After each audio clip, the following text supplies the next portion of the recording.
In the suburbs of Luang Prabang in Laos, far from the environmental controversies of the paper industry, an eco-friendly tradition endures, the artisanal production of paper from mulberry wood. This age-old technique, distinguished by its ecological approach, produces superior quality paper.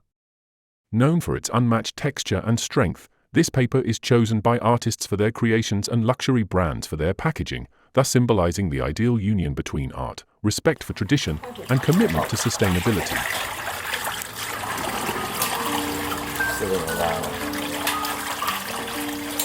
It's even as well.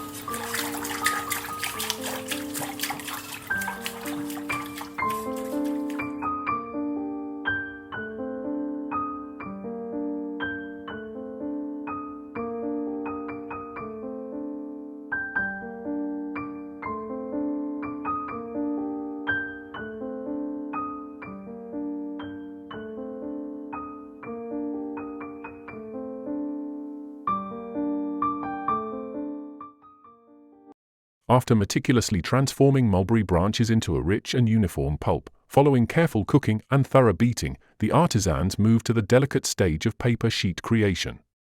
In this artisanal ballet, the pulp is gently poured into a sieve frame, thereby initiating the drainage process. It is during this artistic phase that flowers or leaves are often added, harmoniously incorporating into the paper's texture to imprint enduring natural patterns.